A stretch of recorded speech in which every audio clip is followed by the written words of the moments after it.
Welcome back to MMA Al Dente. I am the guy who picked Jocelyn Edwards to defeat Nora Cornolle. And I'm here to recap UFC on UFC Paris 2, we'll call it. Gane versus Spivak. And I will start at the top. Ciryl Gane beat Sergey Spivak. This was a dominant victory. I do think it would have been dominant regardless of who won, but it ended up going Gane's way, and he looked dominant and damn near perfect. He was hit maybe once or twice, but that was it. And Sergey did strike his way into a few takedown attempts, but they were stuffed with ease. And I think the fact that he got in on Ciryl Gane and wasn't able to take him down makes it a more complete performance for Ciryl Gane. Ciryl Gane is the third man to TKO Sergey Spivak, but again, he did it in a complete fashion. This wasn't like a big collision running through him like Tom Aspinall or Walt Harris did. This was a beatdown. As short as it lasted, it was still a beatdown. And Ciryl Gane is just an incredible heavyweight. Very unique. The way he strikes and moves around and can move around for 25 minutes.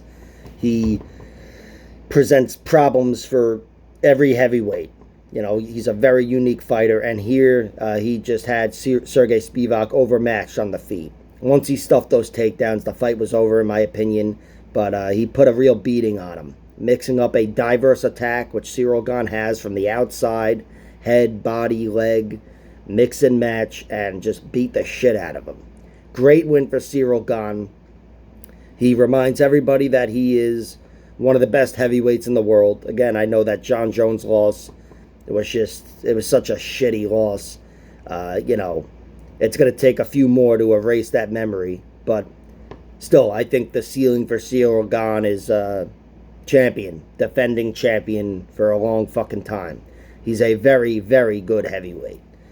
And look, I picked him to beat Jon Jones. I got to be honest, I'd love to see a rematch. Never will, but I do think Ciryl Gane, in a longer fight, could have shown some things against Jon Jones for sure.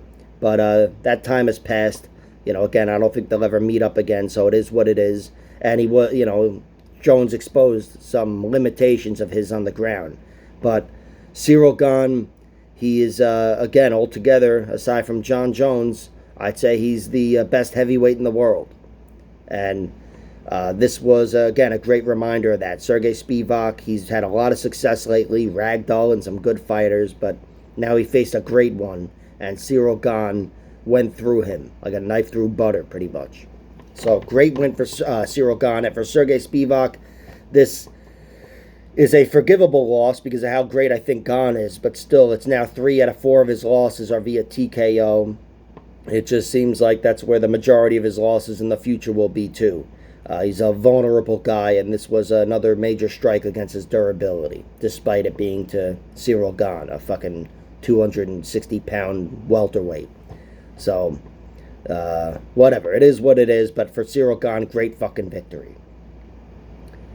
Manon Fiorot beats Rose Namajunas. This was another great victory.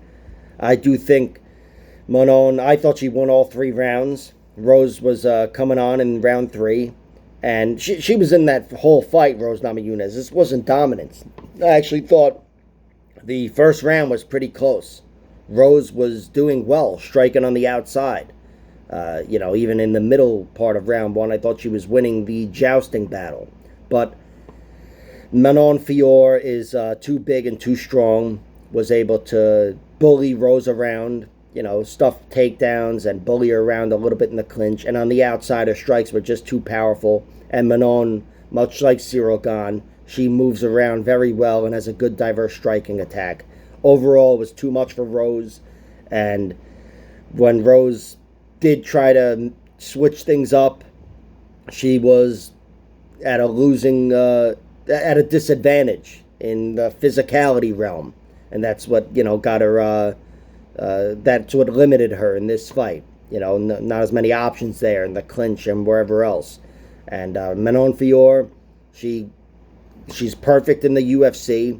This win, you could put an asterisk next to it because Rose Namajunas came up in weight and whatever the fuck. But Rose I don't know where Rose is going to be, to be honest, if she's going to be a strawweight or a flyweight, but I do think this is a very valuable win. I think it's a great win. I think it's her best win, even though she's got some pretty damn good wins as well. Mayra Bueno Silva, who's, still climbing, and she's damn near the top already. So, great win for Manon Fiorot. For Rose Namajunas, she didn't look bad. She was competitive in this fight, but what I expected to be the difference maker was the difference maker. And in the end, it was a bad move for Rose to go up and challenge this girl when she's got 2 victories over the fucking champion, a weight class below. But I don't think she knew that by the time she committed to move up. Either way, Manon Fiorot gets the victory. I thought she looked really good. And Rose Namajunas did not look bad. I'll say that. So, we'll see what her future has in store for her. Benoit Saint-Denis beat Thiago Moises. This was an excellent performance from Benoit Saint-Denis. He really beat up Thiago. It was a pretty complete performance as well. Beat him up everywhere. Good ground and pound, good striking, and physicality advantage as well. I thought that's what enabled him to bully around Thiago Moises. But on the feet, in the end, he was just pouring it on and really beat up Thiago against the cage. Thiago, he was at a physicality disadvantage, but here he just, I don't know, he looked overmatched physically. And I don't know if he's got any options moving down in weight or whatever, but here he was up against a real lightweight beast. And Benoit Saint-Denis didn't need any help from the crowd, although I'm sure it fueled him and whatever. He just beat up Thiago Moises. In the end, this was kind of a mismatch. But Thiago, credit to him. I know he's been finished a few times in the last few years, but that's really it. Besides that, all of his losses are via decision. And here he showed a lot of toughness and a lot of heart. Just overwhelmed. He was overwhelmed by Benoit. And he wasn't able to make anything happen, really. For Benoit Saint-Denis, this guy is now 4-0 at lightweight. And again, his one loss is a very, very forgivable loss with all the context. And he actually talked afterwards of moving back up to welterweight down the line. I don't know. But here at lightweight, he looks perfect. And he's got 4 victories, 4 finishes, and this is easily the best one. Thiago Moises is a very good fighter, who now I can say in the immediate aftermath of this fight, he's underrated. Unless his durability is completely shot moving forward. But Benoit is not underrated. He's looking better and better with each fight. And yeah, this guy's going to be fighting the top of the division. Thiago Moises is a guy who not long ago was headlining a UFC event with Islam Makhachev. And he's definitely had a good amount of success. Picked up a nice good string of wins in the UFC already, but Benoit Saint-Denis has put in together his own string of wins here, and he just stepped over Thiago Moises in a big way. So this was the Benoit Saint-Denis show. Gets it done in his hometown, or his home country, or whatever, and looked fucking fantastic. Speaking of which, Volkan Oezdimar beat Bogdan Guskov. This was a great performance from Volkan. Great performance. Got him out of there with a rear naked choke, which I wish I brought my notes with me, but I think it's like his second submission or something, or whatever. Maybe he's got a few more. Maybe he's got none. I don't know.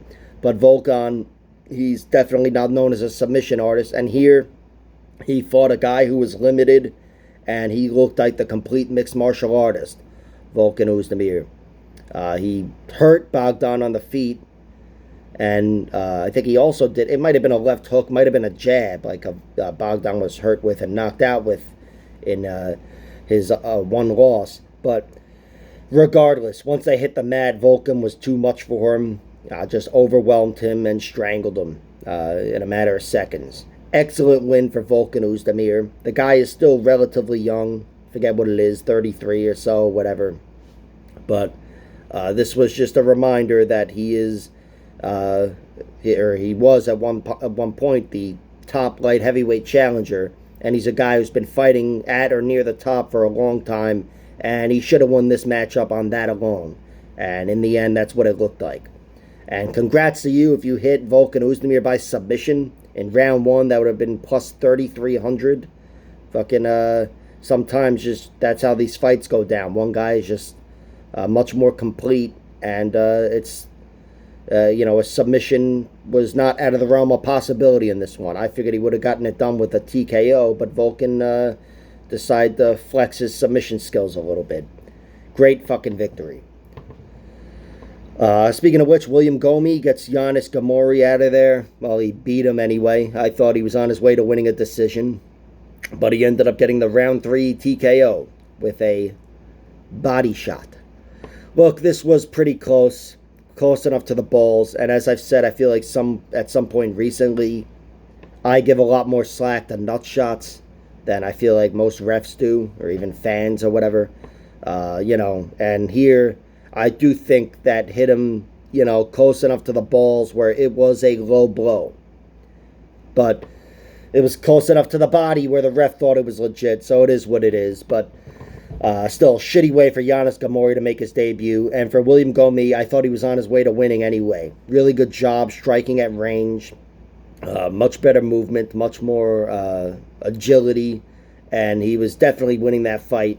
But gets for his first finish in the UFC under some shitty circumstances. But nevertheless, a good win for Gomis because I think he was on his way to winning anyway.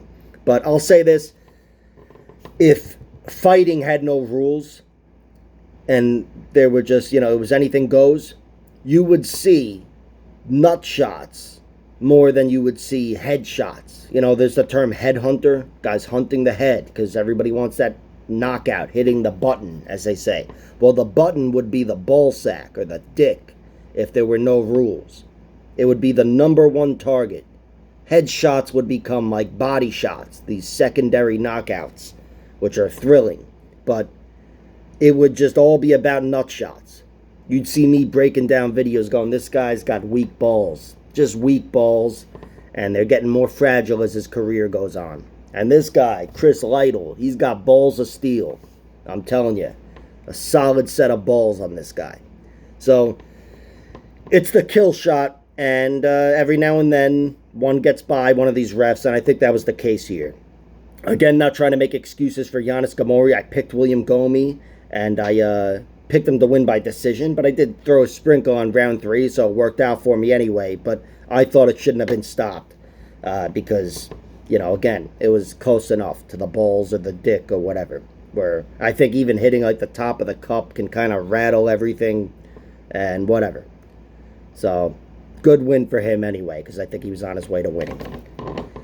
Speaking of good wins, Morgan Charriere beats Manolo Zecchini, and this was a great finish for Morgan Charriere. Beat him up, had really good striking on the outside, and then those kicks, man, he was hitting him with liver kicks from both sides. The left leg, that's really the primary liver kick, but then he switched to the right kick and just finished him. He landed a few body shots in the span of a few seconds and put away Manolo Zecchini. A great victory for Morgan Charriere, who is an excellent striker, maybe an underrated grappler, and a very durable guy. And I think he's in his prime, too. So, welcome addition for Morgan Charriere. He looked incredible here. And for Manolo Zecchini, on name alone, he should be kept around the UFC. But still, he's got to prove himself. And he definitely was up against it here in a lot of different ways. Technically, in just about every realm, and experience-wise, certainly. So, a tough loss for him, but great win for Charriere. Welcome to the UFC. And welcome back to the UFC for Taylor Lapilus, who beat Loughran. This was I thought it was 30-27, but it was pretty close in round 2. Loughran is tough, brings the pressure, and he's damn good on top. And I actually threw a sprinkle on him getting a round 2 TKO. Would have been his 5th consecutive round 2 TKO.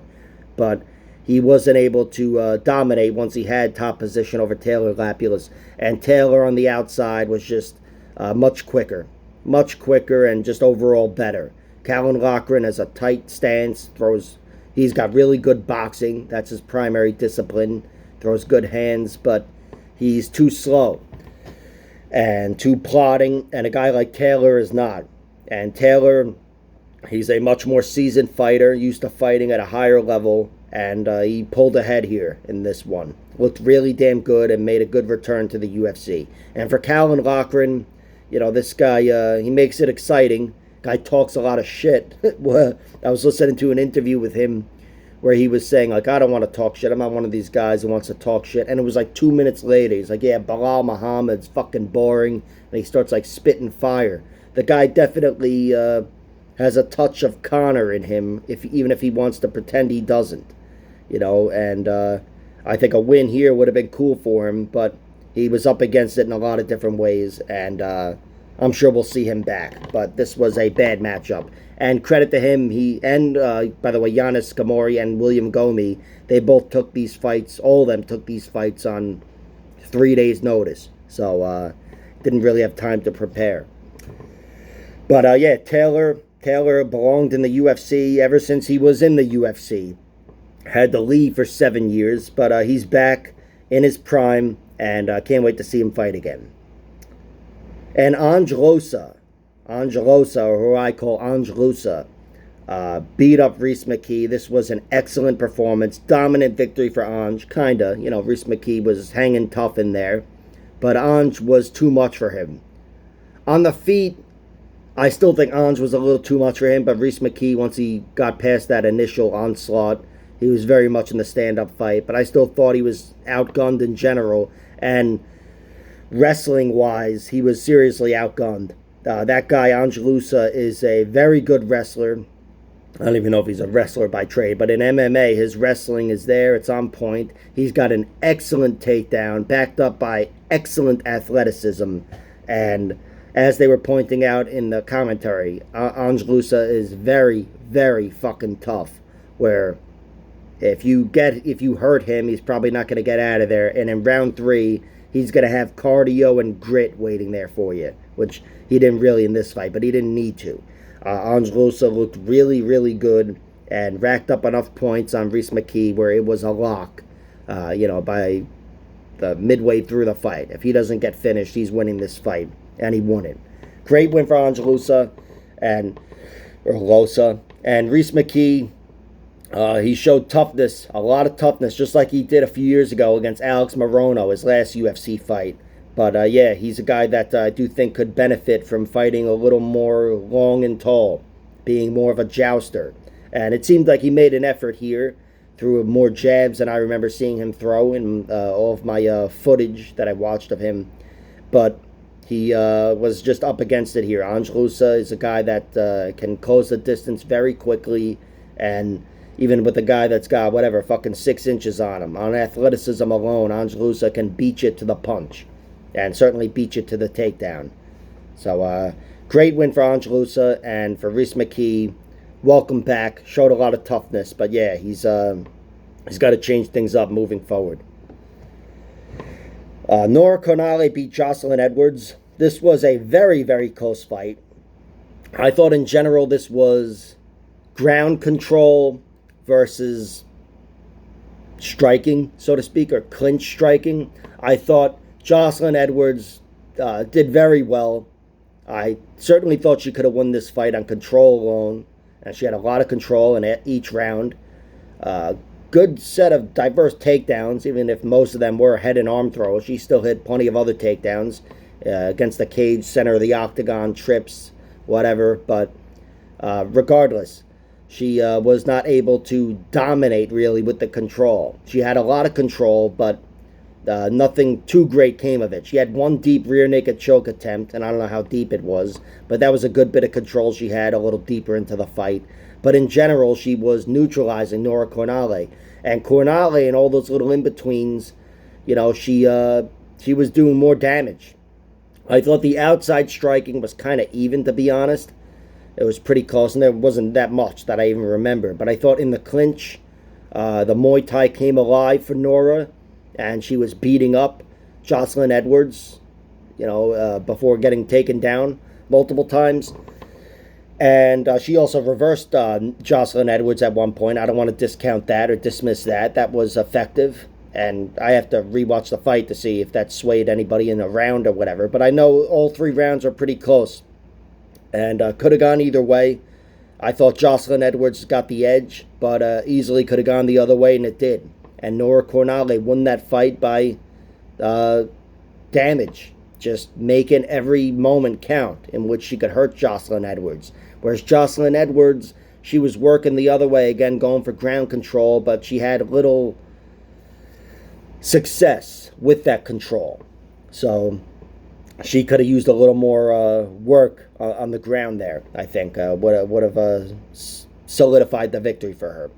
But overall, really close fight, a good battle, and a good debut for Nora Cornolle. Even if the decision didn't go her way, I still would have thought it was a good debut. I still think moving forward, she's a limited fighter, but she's a girl making her debut here with whatever she had, 6-7 fights, and she just beat a girl who just beat Lucia Pudilova and Ji Yeon Kim and whoever. I know these girls aren't anywhere close to the top or even the middle of the UFC, but they're still seasoned girls with a lot of experience and bona fide scrappers. And Nora Cornolle is too, I guess. So good win for her. And for Jocelyn Edwards, she's been on the winning end of some tight decisions, to be fair. But this one, you could argue she should have won it, but she didn't solidify the victory again. So tough loss for her. The cookie didn't crumble her way, and she's got to make sure that doesn't happen again. Fairn Basharat steamrolled pretty much Clayton Rodrigues. I'd call it a steamrolling. Clayton had a good little flurry of kicks or something early on, and that was pretty much it. He was taken to the ground. First time, I don't even think it was a takedown. It was kind of some collision or whatever. But after that, he was taken to the ground, and he was dominated. He was mounted almost instantly. And then he came up from out of the mount. He exploded out of that first mount. But then after that, he was taken back down again. And the bigger man was suffocating him. Fairn Basharat had excellent control on top. And Clayton Rodrigues, who has shown that incredible durability in the few fights we've seen him in trouble, he just didn't have anything for the bigger, stronger guy, Fairn Basharat, especially when he was underneath him. Fairn locked up an arm triangle and got him out of there at the end of round 1. Excellent performance for Fairn Basharat. Guy looked incredible here. And for Clayton Rodrigues, there could be an asterisk next to this one because he moved up in weight and whatever. But I think he's just going to be at bantamweight for the rest of his career. I don't think he's going back down. And the guy's big and strong enough and athletic enough where I think this is where he's going to settle. But he's got a lot of work to do because, he was up against it here. And he didn't have much to offer in the way of resistance at all. So, great win for Basharat. Clayton Rodrigues, really tough loss. First time he was finished, even though he's looked vulnerable before. But this was a tough one. And Jacqueline Cavalcanti, or I guess they're back to Cavalcanti. Either way, she looked really good over Zarah Fairn. I don't know if she looked really good. She looked good. Zarah Fairn did not look good. I thought this was the one fight. I thought the fight would have looked different, first of all. But this was contested on the outside in a pure outside kickboxing battle. I don't remember too much in the clinch on the ground or anything. It was just an outside kickboxing battle. And that's the one fight that I think Zarah Fairn would ask for in any one of her matchups. And she was granted it here, and she was outgunned every step of the way. Jacqueline was just too fast for her, too sharp for her on the feet. And Zarah Fairn was not making the most of her range either. She was throwing a lot more looping punches, and that's only going to help the speed advantage for Jacqueline to shine. And she did. Jacqueline beat her up throughout the whole fight. Was kind of a dominant victory, even though it was still pretty close. But I scored it 30-27. And a good debut for Cavalcanti. I do think this was a matchup that she certainly might look back on and say, I should have gotten a finish there. But she's still a young fighter, primarily a striker, and her skills maybe have not developed in a way in which she felt comfortable taking this fight to the ground or whatever. But still, on the feet, she didn't need to take the fight to the ground. She looked really good. The one realm where Zarah Fairn could have given her trouble, and she was given no trouble at all, really. I think she knew she was going to win that fight after the first 2 minutes, even if it took 15, and it did. Great win for Cavalcanti. And Zara Fairn, I think this is it. Now her record, I think, is 6-6, and her UFC record is whatever the fuck and fuck. So, yeah, that might be it for her. Plus, she's like 40. So, she served her purpose, gave it a good go, but in the end, it was too little, too late. Very, very late for her. Again, almost 40 years old. And these young girls are just getting going. Cavalcanti, Nora Cornolle, and we got some new UFC fighters last night. Great win for Cavalcanti, and that about wraps it up for this video. Like, share, subscribe, all that horse shit, and check out my other videos.